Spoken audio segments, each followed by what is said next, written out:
can you start by giving us some background? I mean, I think we're all pretty familiar, but just for anybody listening, it'd be helpful to get a sense of like how you got to where you are today. And then I think there's a lot of specifics about that I'd love to ask questions about too. For sure. But yeah, and Yeah. before we jump in, Varun, I got to tell you, I recently installed AfterSell on my store. Let's go. And so we're in the Shopify Plus free trial thing, the 60-day thing. And we haven't seen like enough of an uptick, I think, to like upgrade, but I'm going to do it anyway because like we need a customized checkout. We need all these things, but the post-purchase upsells have made me like $6K. So thank you. I really appreciate Let's it. go. Of course, man. Happy to hear that. And yeah, that's really our bread and butter, AfterSell, because it's post-purchased after the sale. And yeah, how we got started. So yeah, for everyone who doesn't know, I'm Varun. I'm one of the co-founders of AfterSell. We started the business about 5 years ago. And the goal really was just to drive ancillary revenue in any way we could. But our focus initially was the thank you page because that's what was possible with Shopify APIs. And then later, there's the one-click post-purchase API that came out for everyone, which has really been our core revenue driver for clients. Wait, not the customized checkout?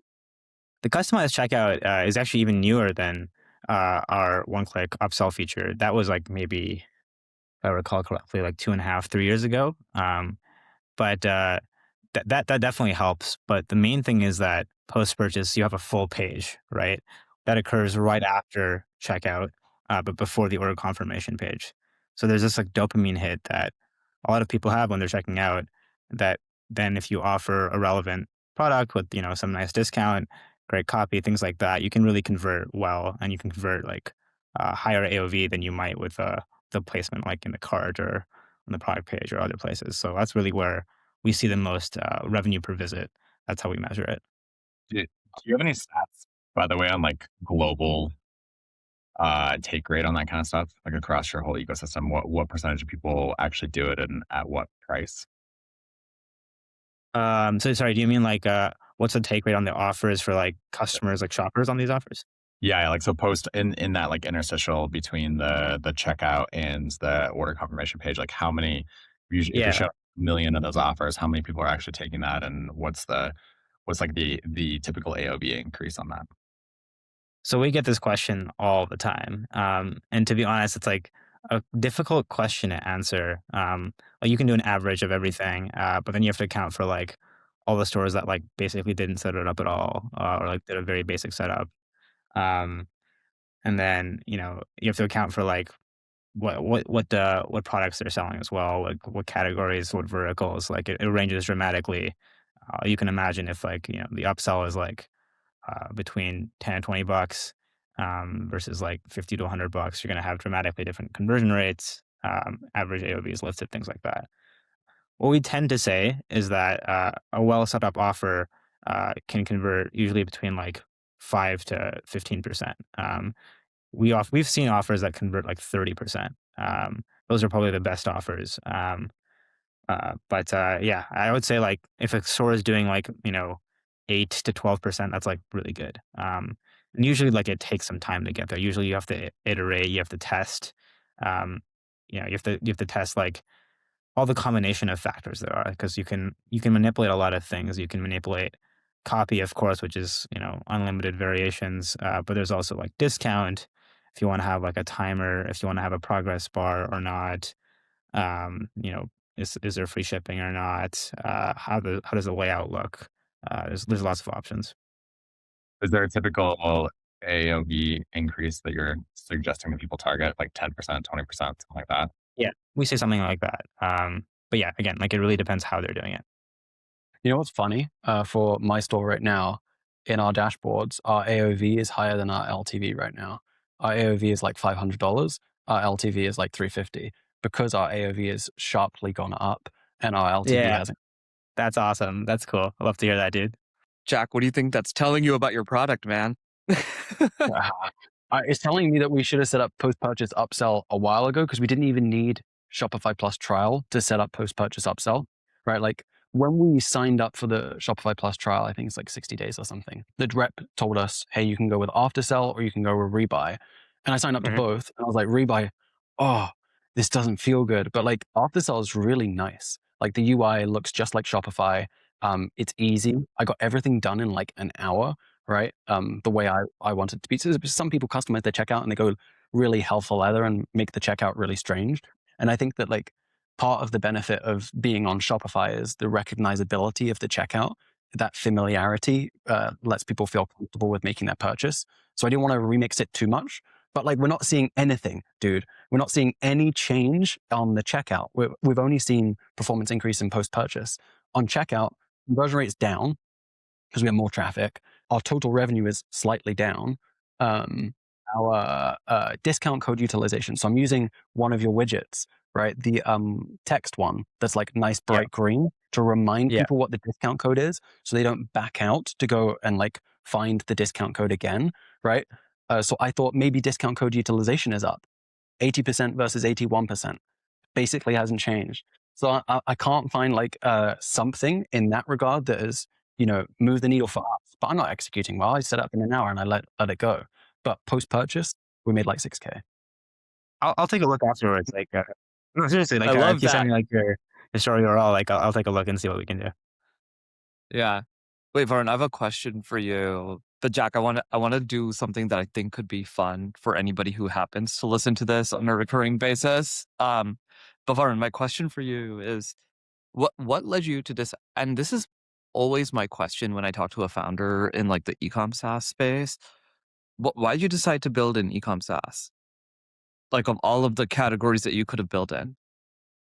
So my co-founder, he had a couple of dropshipping stores, and he got it to like some decent success. And so he had exposure to e-commerce software. And I went to Waterloo along with one of my other co-founders. And so there was kind of this overlap of software and e-commerce. And so that was the primary reason from like just how did it happen. I would say the other kind of like more rational reason was that it felt like a very good first business or first SaaS business to start, in the sense of like there's lots of like helpful infrastructure. Like if you think about it, like Shopify is built so much for developers, right? There's really pretty good API docs.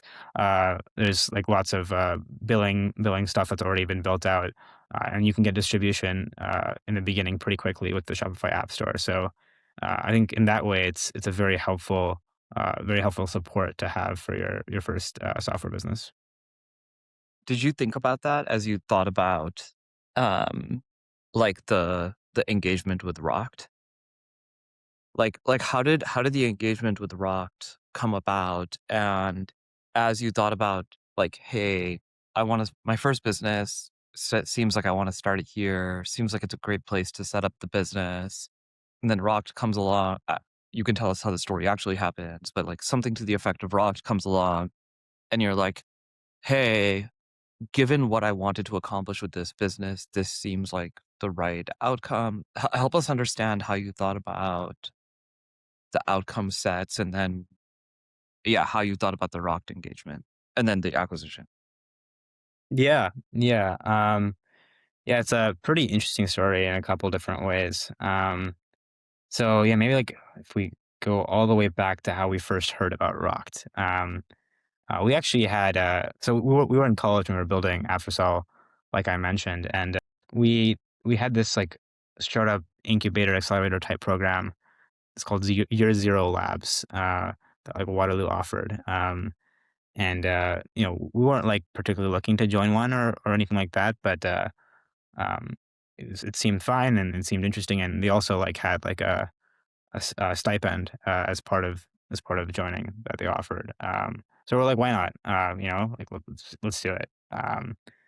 And there was one guy who was kind of like a mentor to us in that program, who was like, hey, like, have you guys heard of ROKT? And at the time we're like, no, we've never heard of ROKT.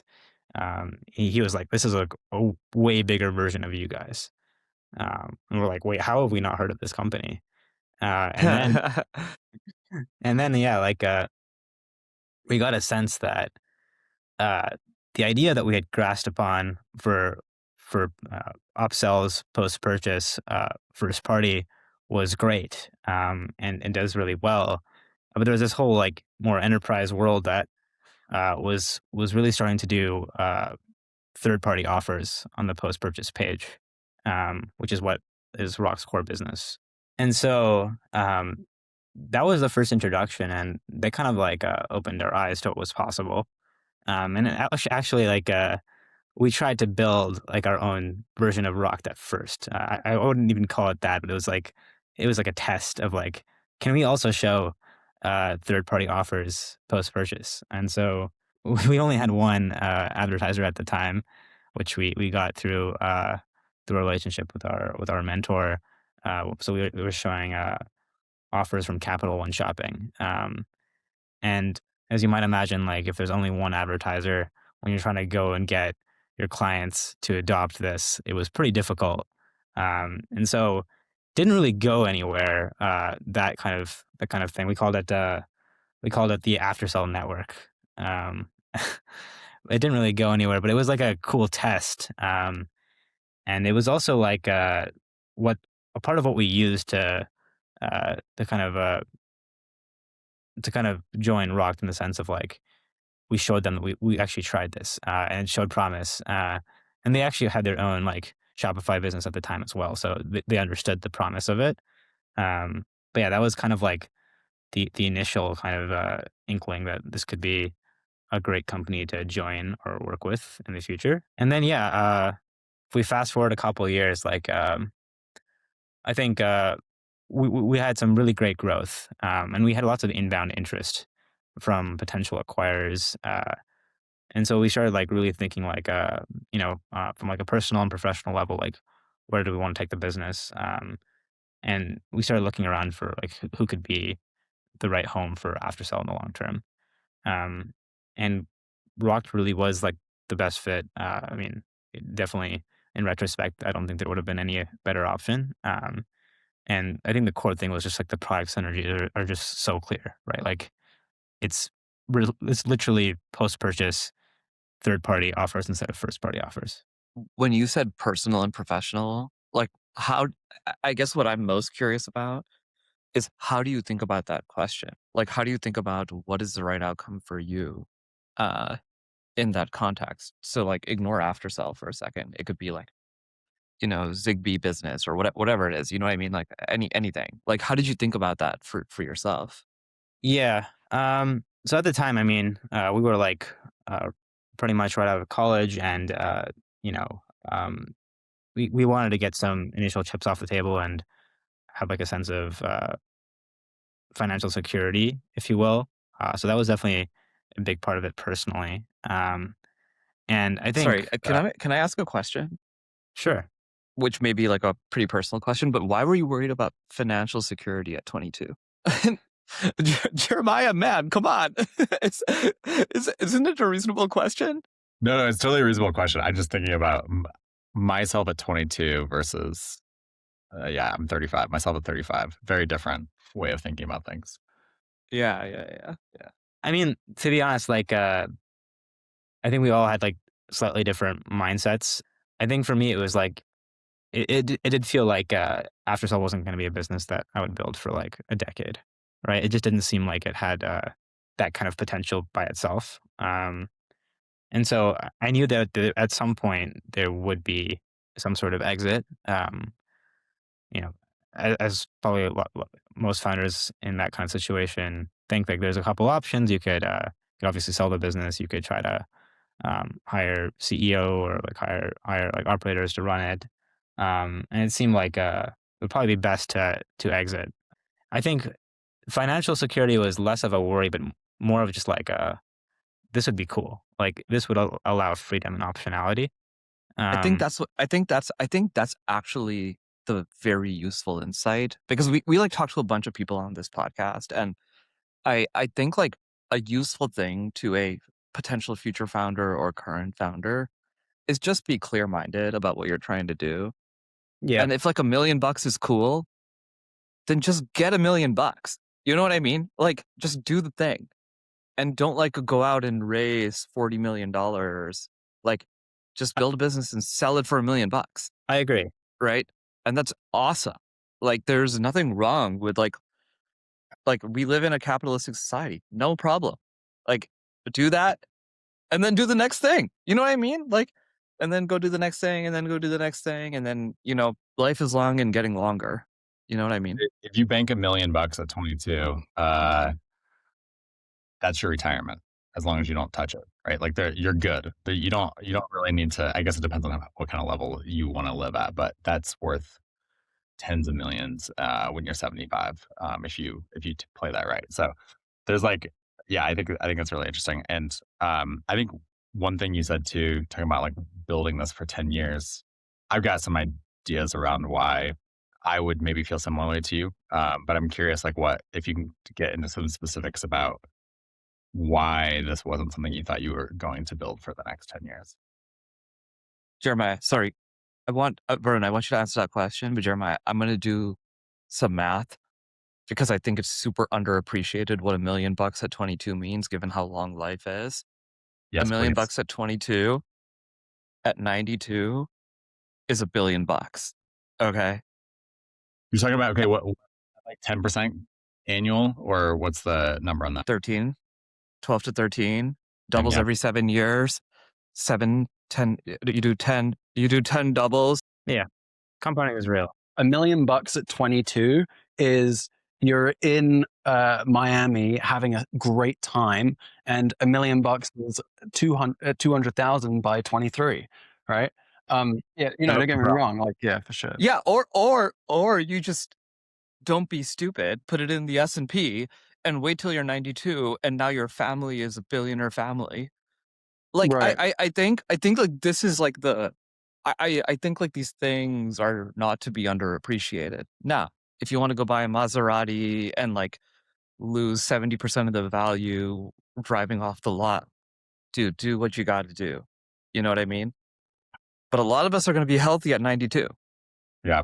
When we sold No, like part of what I was thinking about, because frankly, it was very new, not that big of a deal. And the total dollars, I didn't actually get that much. But I got enough that it was life changing. Like, just frankly speaking, like I got all my debts paid off, all my works on my house, and some things I didn't want to pay off at the time. But anyway, like it cleared. I went from a net worth that was in the red to one that was not in the red, because I'd spent so many years as a founder not making any money. And that was actually life changing. Like, it completely changed the options that I had in front of me at that point in time. And it didn't take that much money. And I remember listening to a podcast around that time, and I forget what it's called, but it's actually really good. It was the less cool version of SaaS Operators. Correct. Yeah. Much less cool. Less real, less fun, not as many strong podcast voices. Yes. We were talking about how $250K is life-changing money for the vast majority of people. I mean, unless you there's a couple of cities where that's not the case. But for most of us, if you just get a check for $250,000, that changes the options that you have in front of you. So I agree with this idea that, getting $1 million in your 20s is completely and totally life-changing.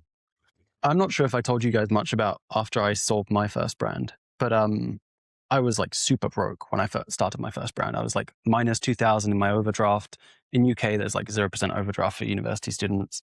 And then the brand grew very quickly. I'm aware. Yeah, socialism has some benefits. Yeah. But yeah, and then the brand grew very quickly and I had more money than I knew what to do with. And then eventually when we sold, I invested a lot of it, and it went very poorly, very, very poorly. So for like 2 years, it was like something I was trying to forget about. I was just having fun. I wasn't poor. I was still very rich, but like, I was like, oh, I'll just like forget that I did this. And then my mom texted me. I remember where I was. I was in Hoi An, Vietnam, which is like this very cute little town in the center of Vietnam. She said, don't you have some of this? I was like, oh yeah, I do. And then I checked it and I was like, oh wow, this was a very good decision. Yeah, that's a story that everyone wants. The question is effectively, why was it that you didn't think that AfterSell was the thing you're going to build for the next 10 years? When we started the business, a lot of the thinking was that this was like startup university almost. I think I and my co-founders had aspirations of building like a very large business one day. And I think there's like several aspects of it. I think just from like a straight up business mechanics aspect, like I think the TAM, the competitive landscape, like what was possible in the if you really like went down to it, what was possible didn't feel like it would be $1 billion company. It has exceeded my expectations for sure. Like I think a couple of times in the business, I didn't really expect that it would get this far. But yeah, I still don't think that by itself it ever could have really reached like a unicorn scale or anything like that. I mean, this is the conversation we have. Like every couple of weeks, we have this conversation about the Shopify ecosystem and the TAM. Yeah, like I think in e-commerce or like e-commerce adjacent, like for example, definitely in ads, like there's massive TAM. But yeah, like as we all know, like in specifically in the Shopify ecosystem, there are very few large companies. There's like you can Can you probably name name them? them. I think so. Klaviyo, Yapo, Attentive. You think Attentive Maybe is in one. Shopify? Yeah, maybe not. But it's probably like within the ecosystem, the kind of company that you might see at Commerce Roundtable or something. So Recharge. Recharge, that's a good one. Yes, of course. But yeah, beyond that, didn't feel like it was like a ton of opportunity. So Yeah. what are you going to build next once you have the inkling to do so? Yeah, I mean, I think there definitely will be. Well, there will come a day when I do have that inkling, and I'm not 100% sure. I think the world has changed very quickly over the last few months, especially the world of B2B software. And so I think there's like right now I'm like I don't think I'm really like thinking about the details of anything that I might build one day right now. But I think whenever I do think about whatever I might do next, it's usually like more of like a personal philosophical question about like what do I want, and then I think that'll lead to like what kind of It's, let's do that. It's been a while since we had a deep philosophical chat. Do you have any ideas about like philosophically what you want from life? I think I'm still kind of figuring it out. Like I think everyone is. I think I know I want to keep building businesses. I think that's like probably the only thing I could do that I would really enjoy.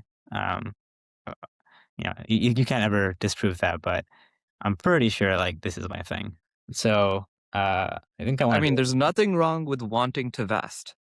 Honestly, like I think the other thing that I wanted to say that I realized later for like why selling was really good for us was that we were like operating at a very we were 24-year-old kids, or actually 23-year-old kids when we sold, and so we didn't really like we got it to a certain point, but there was a lot of learning that we were missing out on.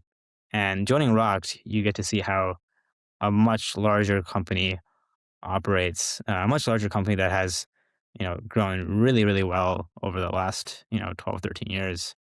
And I think there was so many insights about like business models, like management, culture, things like that, that, hopefully are worth way more than the actual exit amount on paper. Can I provoke you? Is that okay? Sure. On that point, how much of that do you think is still useful in the AI era? And then my second provocation related to this, because I think it's like the hardest question. I missed I mean, I'm like similar to Jeremiah's age, right? And so like we missed the internet boom. Like we were not working individuals during the internet. And so the internet was like not a thing that we could like capture into our careers, right? It's like it happened and we were in like school basically when it happened. And so like the thing that we had to catch was like SaaS. Okay, so like we were like working when SaaS and cloud happened. Yeah. And you know what I mean? And hence SaaS operators. AI is currently happening, and this magnitude of shift happens every, call it 25 to 30 years. Okay, so like Yeah. in the 20s, you had the Industrial Revolution with cars and things like that. In the 50s, you had a semiconductor revolution, atomic bomb, everything related to quantum mechanics, basically in that era. Then you had the internet, and now you have AI. Okay, those are like roughly the actual big things, right? And everything else is kind of cute on a relative basis.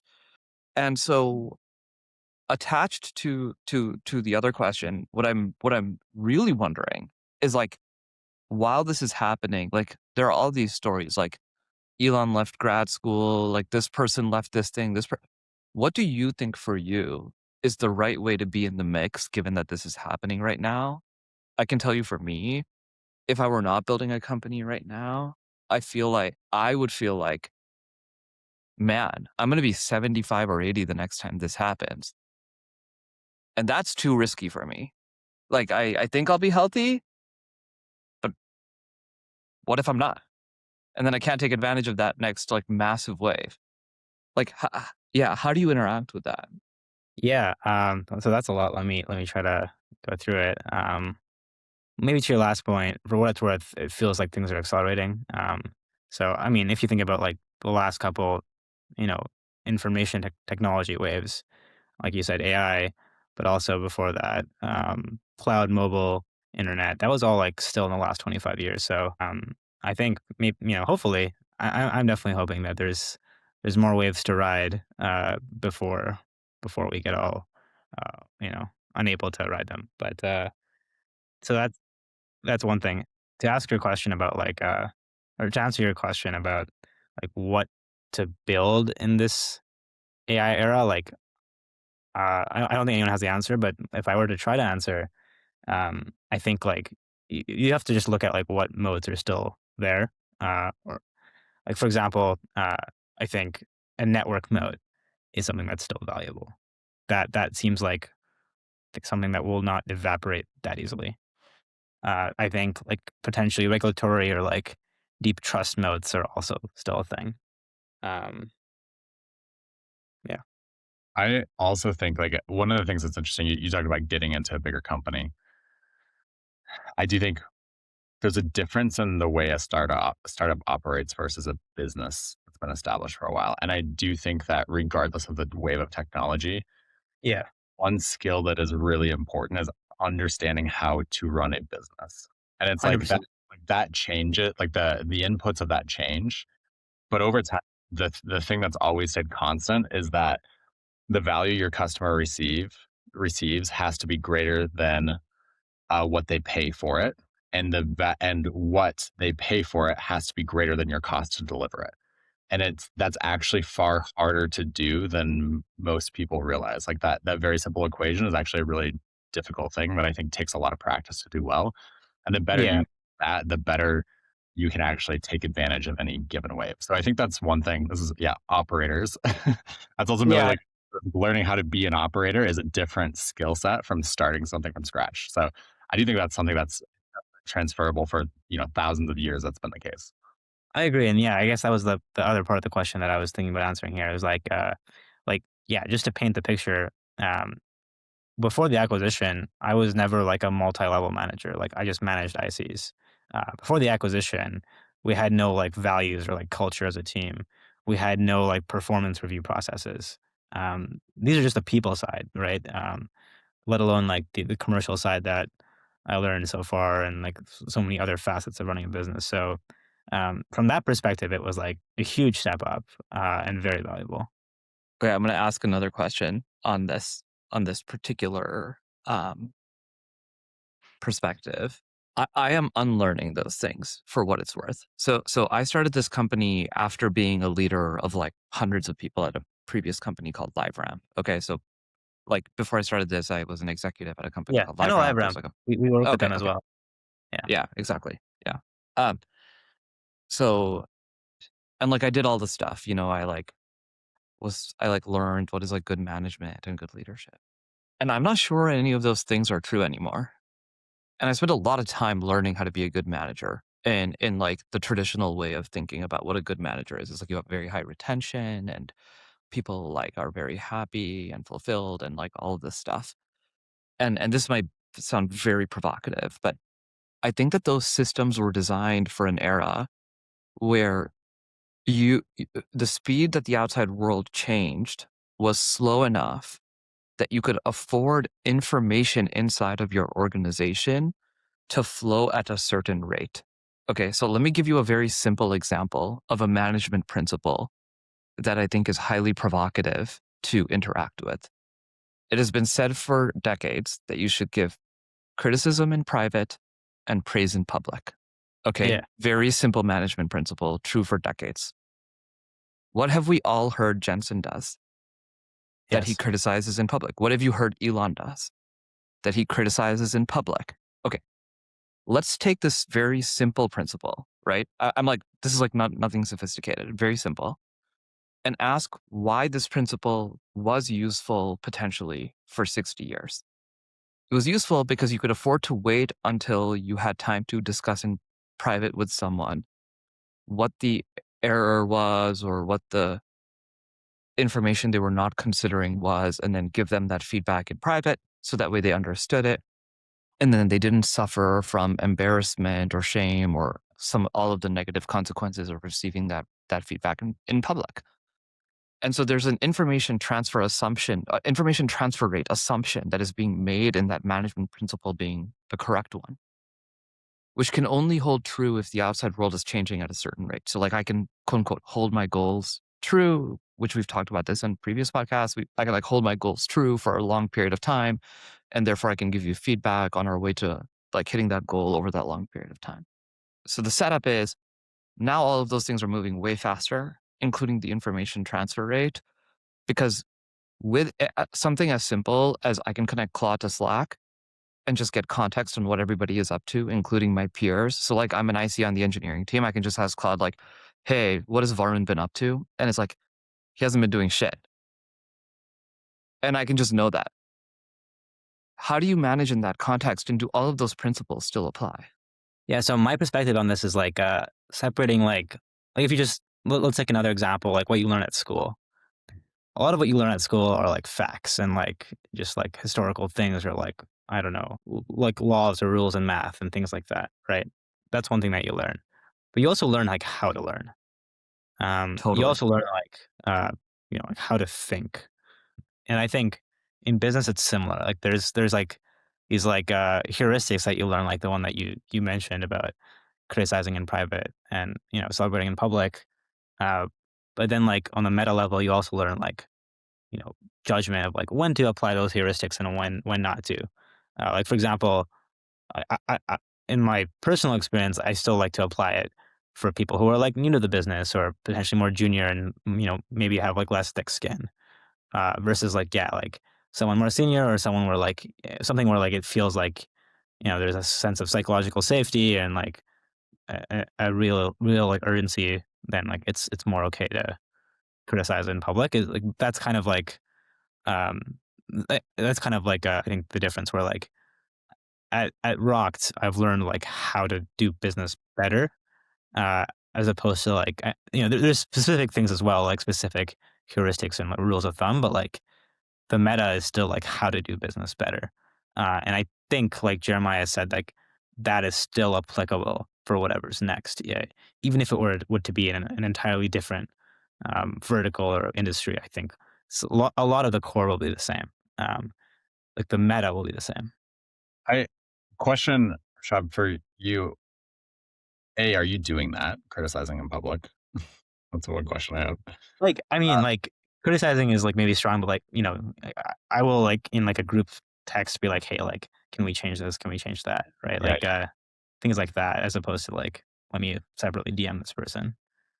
I'm not joking. I just shut down all of our personal channels right now with my team. My team's not big. It's just a bunch of VAs and stuff and a couple US people. But I just shut down all our personal channels. So all comms happen in public channels. I don't know how to turn off DMs though, but I think that's such a good idea, right?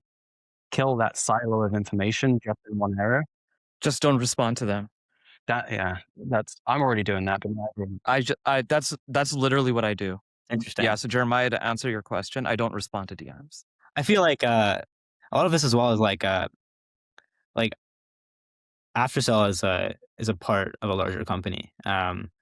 So a lot of these things I would actually love to maybe try one day, but I can't really do that without disrupting how things work in a larger business. You know what that reminds me of though? Do you remember way back when, Rashab, you did the daily stand-ups to change everyone's rhythm in the day? And then suddenly you put them into this, I'm not sure if this is the case or this was the intention. I think I remember you saying it was. You put them into this adaptive state where they're not doing what they were doing yesterday and last week, but they're now doing the new thing, right?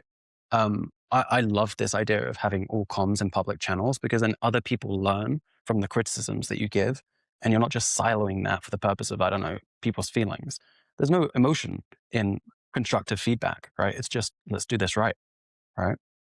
Probably like you're investing in like potentially a little bit of short-term friction and like hurt feelings potentially for the long-term benefit of like a more transparent and like honest and like faster culture. Right. And I think that friction's good. Like, Can I tell you what the outcome has been?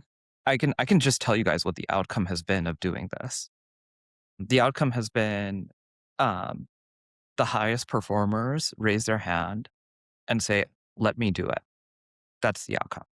How do you think about this in terms of things like your leadership team and stuff like that, where you may be having conversations that are not something that you want to have broadly available for your team? Or does that not exist?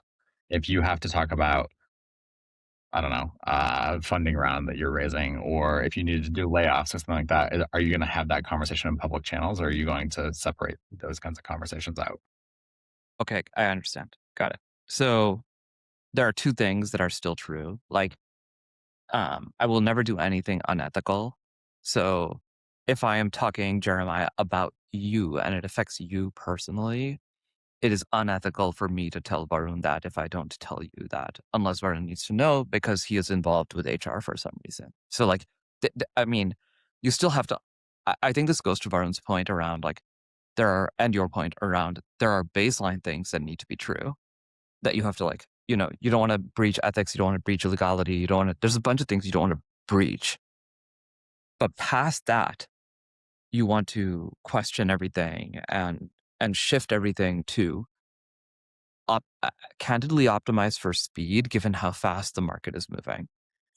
And one of our observations has been that speed is actually the thing that the market is asking for right now because the market is moving so fast. So our customers, the reason they trust us is they see our product velocity and they're just like, oh my God, like, I don't know what you guys are doing, but you guys are producing product at this insane rate. Like, we need to learn from you and we need to work with you.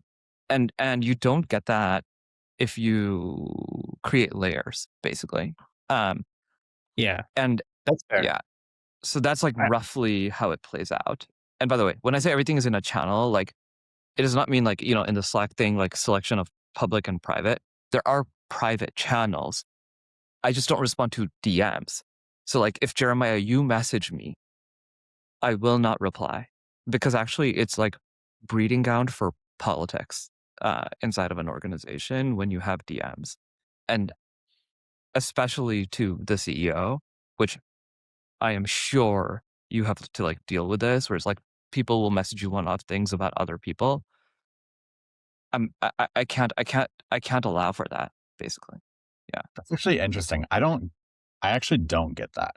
I get a leader of something asking for, I'm dealing with this person issue. Like, what, do you have any input you want to weigh in on this thing? That kind of stuff. But I can't think of a time when I had somebody complain to me about somebody else. That makes sense. I think the other aspects of this that are interesting are like do you guys have in-person cultures? Because I think in an in-person culture, you'll have people just like come up to people. So then it's kind of hard to like stop that.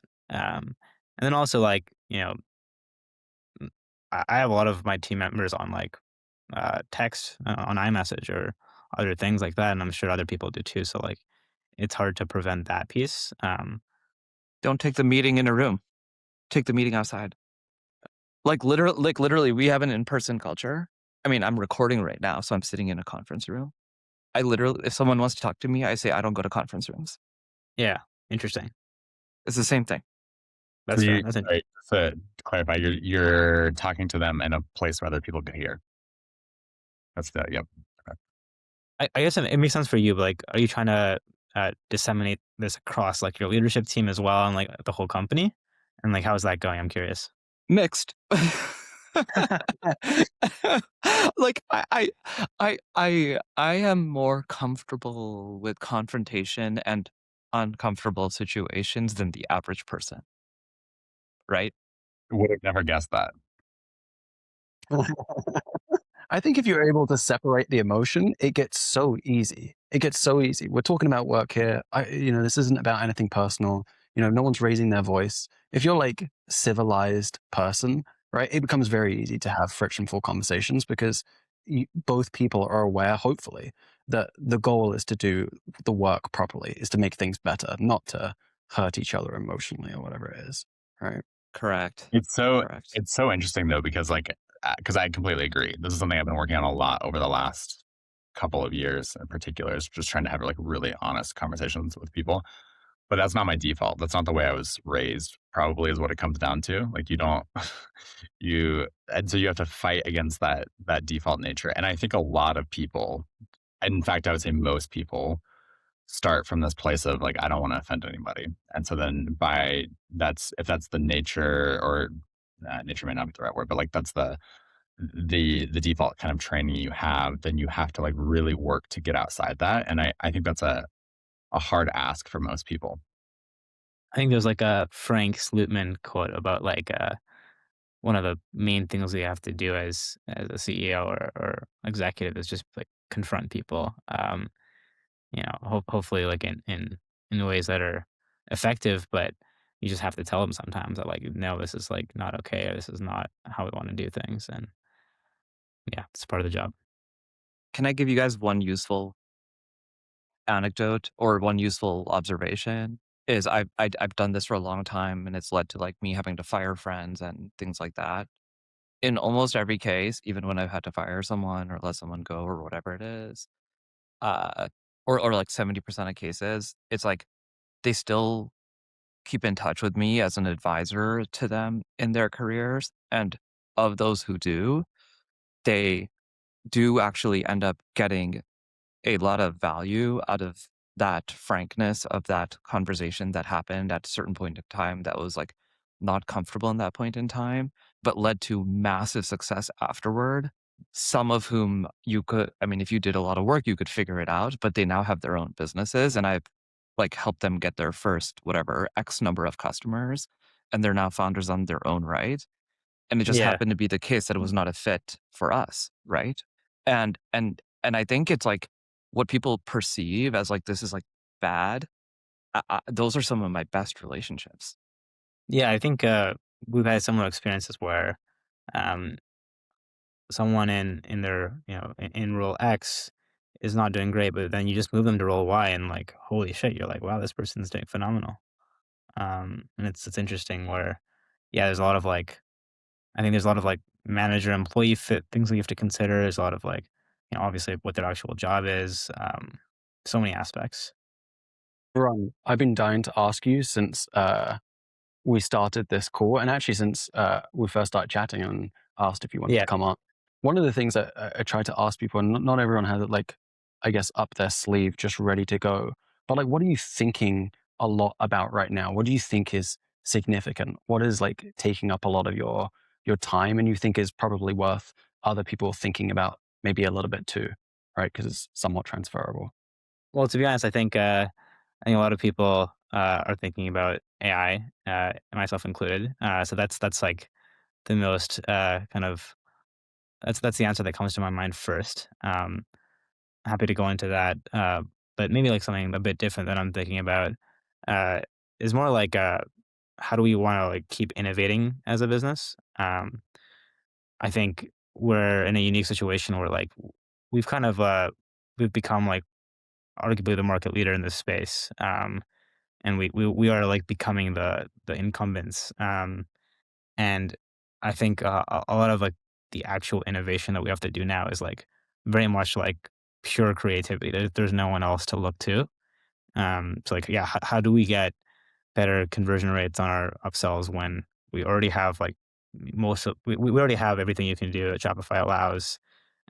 We already have most of like the bells and whistles that, that takes some time to add. So it's pretty specific to our business. The other thing is like, I think I saw this podcast with Elon and Dwarkesh and John Carlson the other day, and Elon kept asking like he kept saying that he asks himself like, what is the limiting factor of our business for each part of the business and for each of the businesses that he runs. And I was asking myself that question too. And I think for us, it's probably like go to market talent. I think it's a lot of the ROKT work is really like sales and BD led. So I'm thinking, how do we get more great people to join us? I was talking to a skincare brand not too long ago. They're like not huge, 6 million a month ish, which is not tiny, but not huge. And this was their question as well. It was like, what should we do go to market wise? Here's the P&L, here's all the data. What do you think, Jack? Right? And I looked at it and I went, oh, you guys don't have self-serve wholesale, right? And I thought I was like very smart for saying that. I was like, okay, you're not doing any like self-serve wholesale. This is a whole channel that's not activated. And maybe we could do that. And obviously there's 1,000 reasons why to do it and 1,000 reasons why not to do it. But like, while you were saying that about the go-to-market piece, has like Salesforce ever entered your mind? Like being somewhere else apart from Shopify? Yeah, so going off platform. So it's an interesting question. I think for us, it's pretty clear what the answer is. So for the AfterSell core SaaS business, so first party upsells, it's pretty much built on top of Shopify's post purchase API.